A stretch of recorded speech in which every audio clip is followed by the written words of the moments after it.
नमस्कार दोस्तों। आज हम आपको सुनाएंगे माता लक्ष्मी और माता पार्वती की बहुत अच्छी कहानी।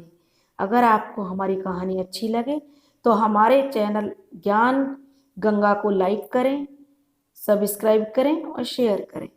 दोस्तों, एक बार माता लक्ष्मी ने माता पार्वती को अपना सुंदर और भव्य महल दिखाने के लिए बुलवाया। क्योंकि वह माता लक्ष्मी जी का महल था, तो उस महल में किसी भी प्रकार की कोई कमी नहीं थी। इसलिए उस महल की चकाचौंध दूर दूर तक फैली हुई थी। बड़े बड़े झरोखे, तरह तरह के फूल, सुंदर बाग बगीचे। माता पार्वती महल की सुंदरता को देखकर हैरान थी। माता पार्वती को माता लक्ष्मी से थोड़ी ईर्ष्या होने लगी। माता पार्वती ने कहा, मैं भी महादेव से कहकर एक ऐसे ही सुंदर महल का निर्माण कराऊंगी।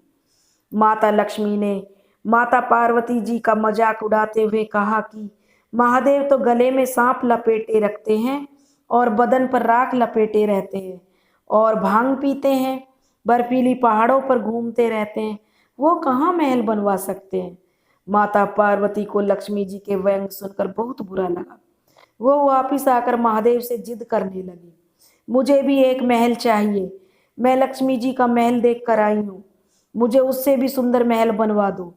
माता पार्वती महादेव से जिद करने लगी और उन्होंने कहा, आप तो देवों के देव हैं, फिर भी आप बिना महल के रहते हैं और सारे देवता सुंदर सुंदर महलों में रहते हैं। आपके इस तरह रहने से आपकी प्रतिष्ठा में कमी आ जाएगी। इस तरह रहना आपको शोभा नहीं देता। माता पार्वती ने जिद पकड़ ली और बोली, मुझे तो ऐसा महल में रहना है जो तीनों लोकों में कहीं ना हो।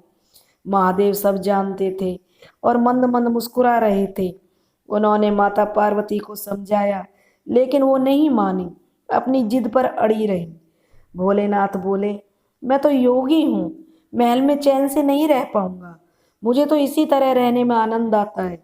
लेकिन माता पार्वती नहीं मानी। कहते हैं ना, नारी जब अपनी हट पकड़ ले तो वह किसी की भी नहीं मानती है। यही भगवान भोलेनाथ के साथ हुआ। आखिर उन्होंने माता पार्वती की जिद के आगे झुकना पड़ा।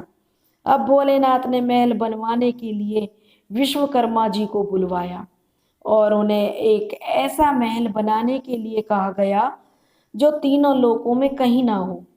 विश्वकर्मा जी महल के लिए जगह तलाशने लगे। फिर उन्होंने एक ऐसी जगह दिखाई दी जो चारों तरफ से पानी से ढकी हुई थी। बीच में तीन सुंदर पहाड़ दिखाई दे रहे थे। वो जगह सुंदर सुंदर फूल और प्राकृतिक सुंदरता से भरी हुई थी। दोस्तों, यह लंका थी। विश्वकर्मा जी अपने काम में लग गए और उन्होंने वह महल तैयार कर ही दिया। उसकी सुंदरता बहुत अनुपम थी। महल पूरा सोने से बना हुआ था। सुंदर सुंदर फूलों के झरोखे, सुंदर बाग बगीचे। वह महल इतना सुंदर था, जिसने भी उसे देखा वो उसकी तारीफ किए बिना नहीं रह सका। माता पार्वती ने गृह प्रवेश का मुहूर्त निकलवाया। सभी देवी देवताओं को बुलवाया गया। गृह प्रवेश की पूजा के लिए रावण पंडित को बुलवाया, क्योंकि रावण बहुत विद्वान पंडित था। रावण ने गृह प्रवेश की पूजा पूरे विधि विधान से करवाई। पूजा समाप्त होने के बाद उन्होंने रावण से दक्षिणा मांगने के लिए कहा। रावण के मन में महल को देखकर लालसा जाग उठी। वह उस महल को देखता ही रह गया था। उसने कहा कि मुझे तो दक्षिणा में यह महल ही दे दो। पार्वती मैया यह सुनकर बहुत दुखी हो गई। उन्हें बहुत क्रोध आ रहा था। उन्होंने रावण से कहा, तुमने मुझे बहुत दुखी महल बनवाया है और तुमने ये महल ही हमसे मांग लिया, जो मेरा अरमान था। और कुछ भी तो तुम मांग सकते थे, लेकिन तुमने तो मेरी इच्छा को मार दिया।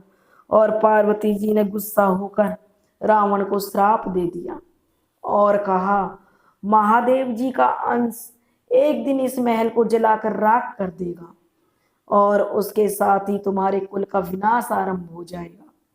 वो पार्वती मैया का ही श्राप था, जिसके कारण भगवान शिव के अंश हनुमान जी ने लंका को जलाकर राख कर दिया। दोस्तों, कैसी लगी आपको हमारी कहानी? कमेंट बॉक्स में लिखकर जरूर हमें बताइए। राधे राधे।